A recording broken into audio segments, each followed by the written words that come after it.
Hello and welcome to another TRC Shave and Chat. My name is Shave326. Today I'm going to be shaving with, for the first time ever, Master Soap Creations Vintage Lapidus.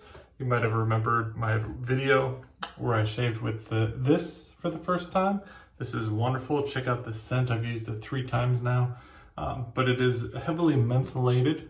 So I wanted to try one of their non-mentholated soaps to kind of get a better read on how this soap feels on the face. This is Vintage Lapidus here, and we see a nice artistic rendition of a barber doing a straight razor shave with a clock around it. I'm not quite sure what the clock references. If you know, please let me know down below. This is called Vintage Lapidus, and I didn't really know what that word meant. To me, Lapidus, I'm a nurse who works in the operating room. I thought that meant Lapidus is a type of podiatric foot surgery.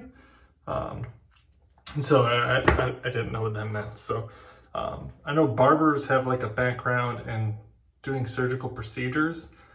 So I thought maybe there's like a surgical crossover here, but no, I looked it up, and Lapidus is actually the last name of a gentleman who, kind of like Tom Ford, before Tom Ford was like in the fragrance and fashion community. This gentleman Lapidus was that, and he had scents with his last name on them, you know, like custom handbags with his name on them and stuff like that. And so that's what that references. So it's kind of like a maybe 2 generations ago version of Tom Ford. That's what Lapidus is. And so the word vintage kind of pointed me in the direction of thinking this was going to be like a vintage barbershop scent, but I don't think that's the case. I'm going to be using my Wald J1 number 9 brush here. Let me go ahead and get loading.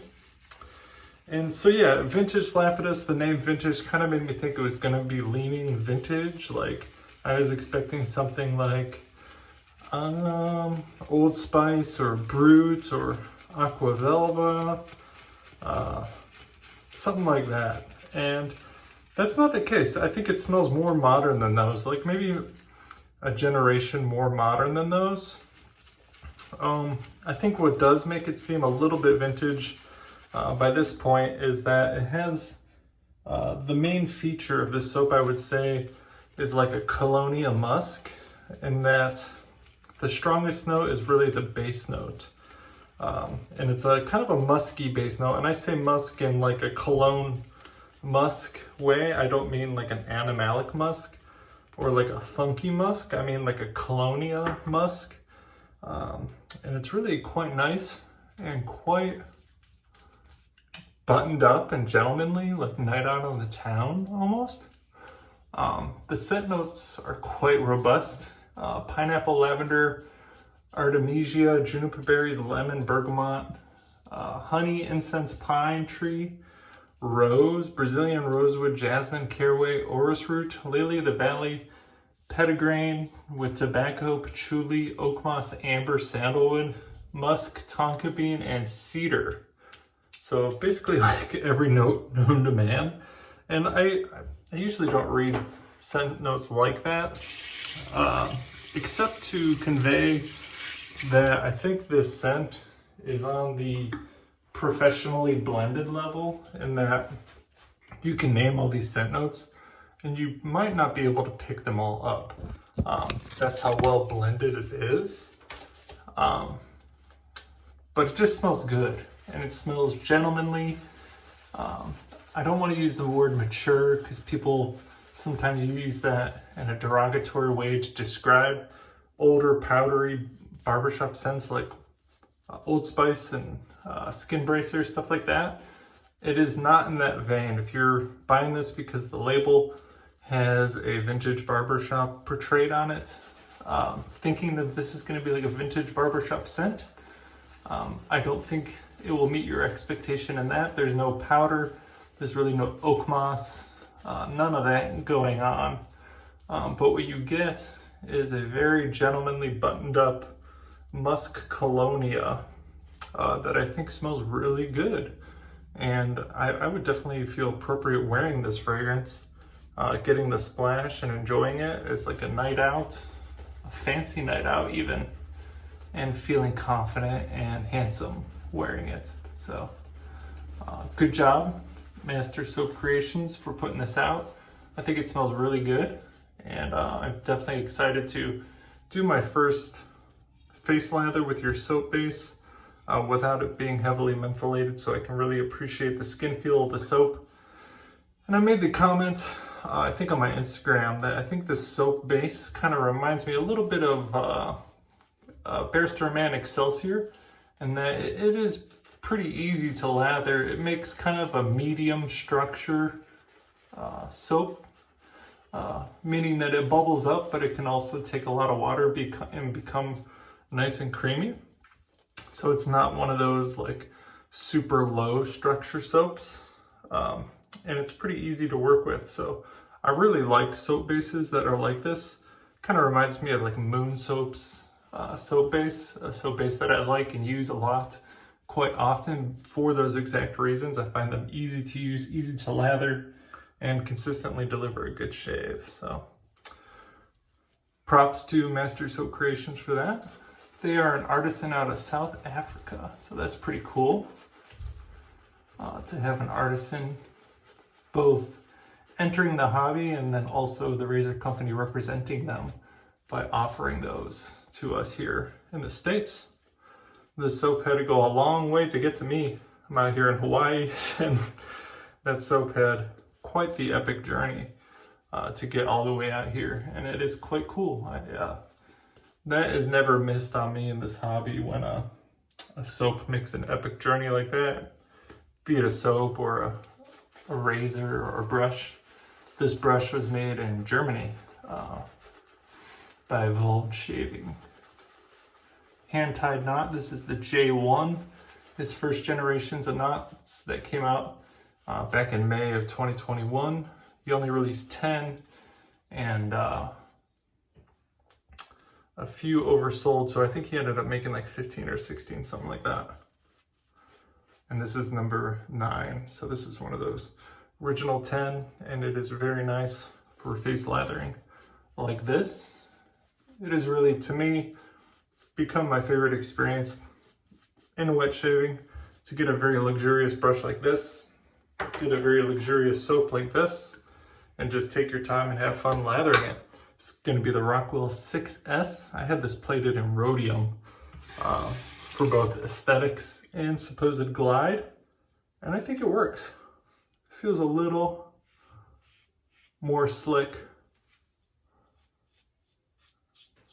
than the non-chromy 6S's. You could also get the 6C, get a very similar effect. No real need to do this. They're both quite heavy and substantial razors. The 6S is like 160-ish grams, I think, and then the 6C is still like 120. So they're both still hefty.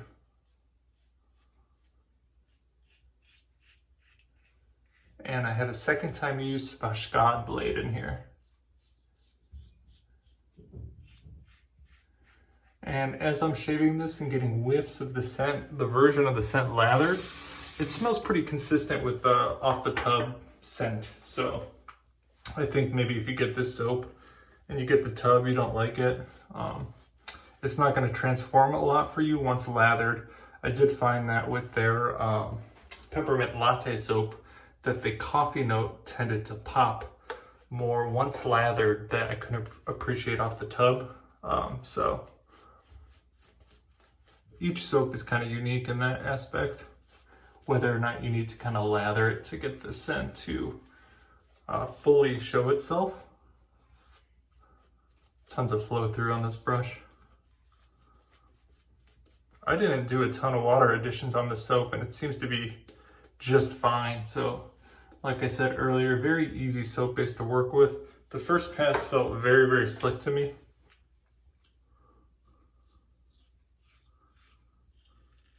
Very nice.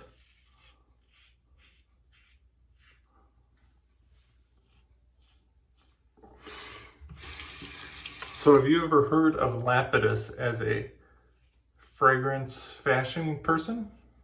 Let me know down below. I hadn't. I did a Wikipedia search and I saw that John Lennon had Lapidus make him a handbag. So like that's the generation we're talking about. The artsy folks of the 60s and 70s, early 80s. But again, this scent doesn't really remind me of like the powdery musk bomb scents of those ages. To me, it is just a beautifully well-based colonia style scent, and that there's probably too many scent notes going on to pick one out. It's very well professionally blended. It's obviously a professional grade fragrance. And it's nice, man. It's just nice. Very masculine, gentlemanly. It makes me think of a black tie style event soap. The tips on this brush are just so soft, but not jelly at all. So it's just a nice natural softness that usually I can only get from like a Theder 2-band silver tip. This brush is like that, but ultra dense and luxurious feeling. Against the grain with the Rockwell Success.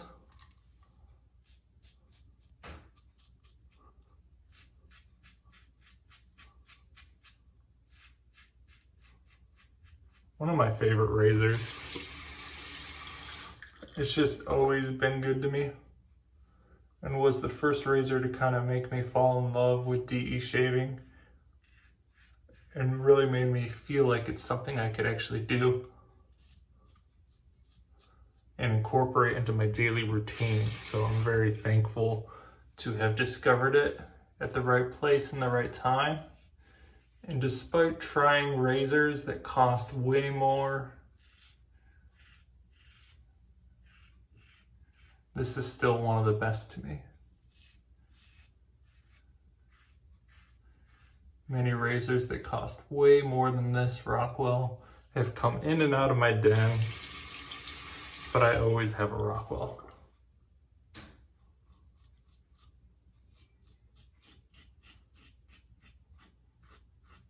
Really nice.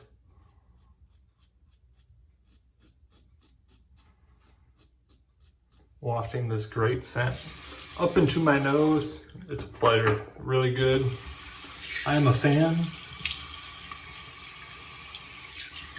So I've tried 2 Master Soap Creations soaps so far. Both are winners for me. Both are bangers.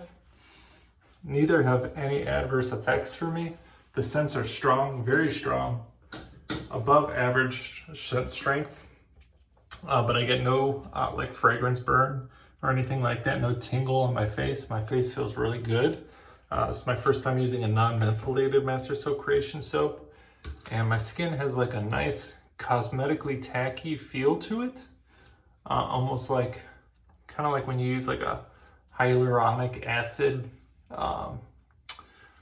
cream on your face. It kind of has that same feel. So my skin feels pretty well protected. Like I don't really need to use like a balm or anything, but for funsies, I will use a splash.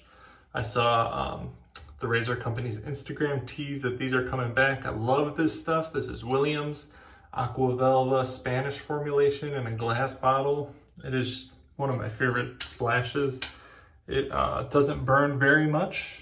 It has a little bit of astringent sensation, a nice amount. It's kind of pleasurable.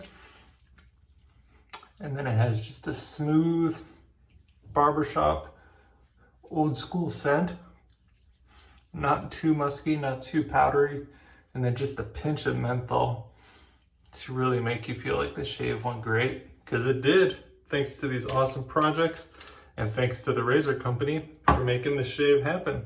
My name is Shave326. Thank you for joining me for another Shave and Chat here at the Razor Company. I'll see y'all later. Bye.